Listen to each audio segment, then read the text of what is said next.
जब हम लोग पहले चुनाव लड़ते थे और अपने घोषणा पत्र में राम मंदिर आंदोलन लेके आते थे, रौगंद्र आपके खाते मंदिर वहीं बनाएंगे, तो विपक्ष के लोग कहते ये पागल बनाते हैं। जब जब चुनाव आता है ये मंदिर को लेके आ जाते हैं, मंदिर नहीं बनाएंगे। लेकिन मंदिर बना दिया, वहीं बना दिया जहाँ बनाना था। धारा 370 हटा दी, उसी कश्मीर से हटा दी जो कश्मीर विवाद का विषय बना हुआ था। नमस्कार, मैं हूं अखिलेश पाठक। आप देख रहे हैं द दस्तक 24। इस वक्त मैं उन्नाव में हूं और जैसा कि आप सभी लोग जानते हैं कि लोकसभा चुनाव की तारीखों का ऐलान हो गया है। लोकसभा चुनाव जल्द है। हमारे साथ इस वक्त उन्नाव से साक्षी महाराज जी हैं। और सर, सबसे पहले तो बहुत बहुत स्वागत हमारे चैनल में आपका। बहुत बहुत धन्यवाद। आपके सामने पूर्व सांसद हैं और आप भी सांसद हैं, टक्कर कौन दे रहा है? भारतीय जनता पार्टी विश्व की सबसे बड़ी लोकतांत्रिक पार्टी है। प्रधानमंत्री इस देश मोदी जी हैं इस देश के, तो सेवा ही हमारा संकल्प है। और राजनीति जो हम लोग करते हैं वो राष्ट्र के लिए राजनीति करते हैं, व्यक्ति के लिए नहीं, पार्टी के लिए नहीं, जाति के लिए नहीं, अपने लिए नहीं। तेरा वैभव अमर दिन चार रहे न रहे। इस भारतीय संस्कृति में हम लोग विश्वास करते हैं और विकास भी विरासत भी। तो विकास और सारे देश में देख सकते हैं किस तरह से NH का जाल बिछा हुआ है। अगर उन्नाव को ही देखें तो कानपुर से अगर लखनऊ जाना हो तो 2-2.5 घंटे लग जाते हैं, जाम में फंस गए तो और समय लगेगा। पर ये कानपुर लखनऊ एक्सप्रेस बन रहा है, बन जाने के बाद में 30 मिनट में कानपुर से लखनऊ की दूरी तय। लखनऊ कानपुर एक्सप्रेस वे बन ही नहीं रहा है, आधे से ज़्यादा बन चुका है और मुझे लगता है अगले 6 महीने में वो कंप्लीट हो जाएगा। उन्नाव का सबसे खराब रोड उन्नाव से लालगंज वाला होता था और आज उन्नाव का सबसे सुंदर बढ़िया रोड उन्नाव से लालगंज वाला है। यहाँ से आप स्टार्ट करिए और लालगंज में आप, मुझे लगता है घंटा नहीं लगेगा, 50 से 55 मिनट में आप लालगंज पहुंच जाएंगे। तो गंगा एक्सप्रेस वे देख लीजिए या रोडों का जाल। और मैं इस संदर्भ में सौभाग्यशाली हूं कि सारे हिंदुस्तान में प्रधानमंत्री सड़क योजना में जितनी सड़कें बनी, उन्नाव नंबर 1 पर 551 किलोमीटर सड़क उन्नाव के हिस्से में आई, जो कि एक इतिहास है, बहुत बड़ा इतिहास है। 5 वर्ष में इतना बड़ा काम करना, मुझे लगता है आने वाले 5-6 महीने में सड़क की समस्या तो उन्नाव में कोई रहने वाली है ही नहीं।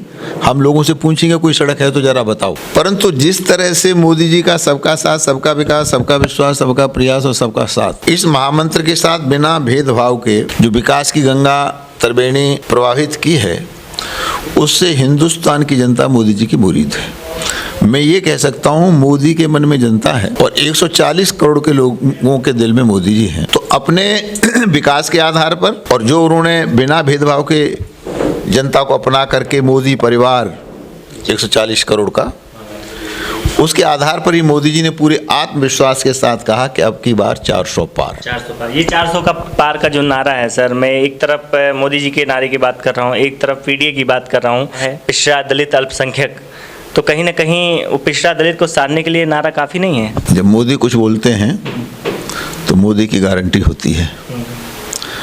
और ये PDA वाले, इंडिया गठबंधन वाले, घमंडिया गठबंधन वाले, ये जो बोलते हैं उसके ठीक विपरीत जाते हैं। तो इनकी बात में कोई दम नहीं है। इस देश की जनता को पता है कि मोदी ने जो कह दिया वो होने वाला है।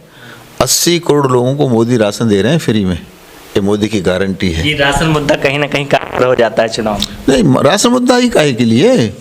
आयुष्मान कार्ड, एक एक घर में 6-6 कार्ड, 30 लाख का फायदा। जिसे चाहिए उसे गैस चूल्हा। लाइन लगती थी लंबी, आपने नहीं देखी थी क्या?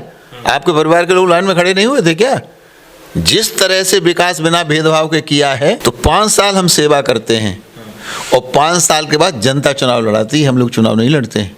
आप मेरा चुनाव उन्नाव में देख लीजिए, जनता चुनाव लड़ा रही है। कोई 5 लाख पार, कोई 6 लाख पार, कोई 8 लाख पार, कोई 10 लाख पार, अपने आप लोग नारे लगा रहे हैं।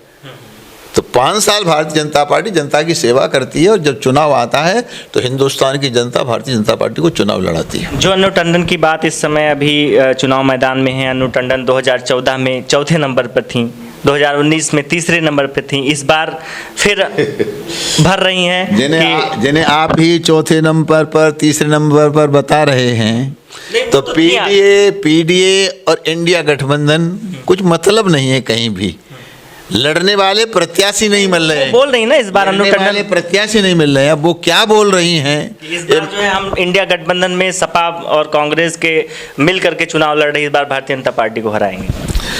अब बोलने के लिए लोग रात में सपने देखते हैं, अगर कोई दिन में भी सपने देखना चाहता है तो सपने तो बड़े मीठे होते हैं, देखे जा सकते हैं, परिणाम कुछ और होता है। आज नोट कर लीजिए आप, मैं कैमरा पर आपके चैनल पर बोल रहा हूँ, 80 की 80 उत्तर प्रदेश की लोकसभा सीटें मोदी जी के पक्ष में भारतीय जनता पार्टी खाते में जाने वाली है। जब्त हो जाएगी। और उन्नाव में तो इतिहास रचा जाने वाला है। उन्नाव की जनता तो ये इतनी समझदार जनता है, यहाँ तो इतिहास रचा जाएगा।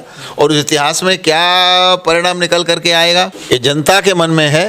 जनता है, सबकी जानती है, सही जानती है। मैंने पहले शुरुआत की थी, जनता के मन में मोदी है और मोदी के मन में हिंदुस्तान की जनता है। क्या कुछ कहना चाहते हैं कि क्या प्राथमिकता होगी अभी फिलहाल, जब इस बार आप सांसद चुन करके आते हैं तो उन्नाव क्षेत्र जनता पार्टी जो घोषणा पत्र जारी करती है अक्षर से उसका पालन करती है, सवाया कम नहीं करती। जब हम लोग पहले चुनाव लड़ते थे और अपने घोषणा पत्र में राम मंदिर आंदोलन लेके आते थे, रौगंद्र आपके खाते मंदिर वहीं बनाएंगे, तो विपक्षी लोग कहते हैं ये पागल बनाते हैं। जब जब चुनाव आता है ये मंदिर को लेके आ जाते हैं, मंदिर नहीं बनाएंगे, लेकिन मंदिर बना दिया, वहीं बना दिया जहाँ बनाना था। धारा 370 हटा दी, उसी कश्मीर से हटा दी जो कश्मीर विवाद का विषय बना हुआ था। तो भारतीय जनता पार्टी जो कहती है वह करती है। हमने सारे के सारे घोषणा पत्र के अनुसार जितने मुद्दे थे सारे के सारे पूरे किए हैं। अब पार्टी का घोषणा पत्र आएगा और पार्टी जो घोषणा में कहेगी, जो वचन देगी जनता को, अक्षर से उसका पालन किया जाएगा। आप स्वामी जी हैं, महाराज हैं, क्या कहना चाहते हैं हमारे अपने क्षेत्र की जनता के लिए, उन्नाव की जनता के लिए? हमारी क्षेत्र की जनता बहुत समझदार है। मैं क्षेत्र की जनता को दोनों हाथ जोड़ करके सिर झुकाते हुए प्रणाम करूंगा। एक कमंडल की धरती है, एक कलम की धरती है, एक तलवार की धरती है। बड़े बड़े वीर यहाँ हुए, सूर्यकांत त्रिपाठी निराला जैसे कवि हुए। महर्षि वाल्मीकि ने रामायण यहाँ लिखी, लवकुश का लालन पालन यहाँ हुआ, राम जी की सेना के साथ लवकुश का युद्ध यहाँ हुआ। तो ये साधारण सा स्थान नहीं है, ये यहाँ की जनता बंधनी है, यहाँ की भूमि बंधनी है, यहाँ का कणकण बंधनी है।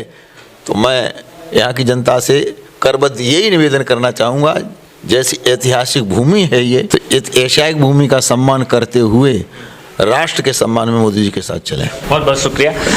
फिलहाल आप हमारे साथ अभी थे सांसद जी साक्षी महाराज जी। फिलहाल इनको आप लगातार देखते रहते होंगे चैनलों में, बयानों से काफ़ी चर्चित नेता हैं। फिलहाल क्या होगा चुनाव में, लोकसभा सीट उन्नाव की जनता किसे चाहती है ये वक्त बताएगा। देखते रहिए द दस्तक 24।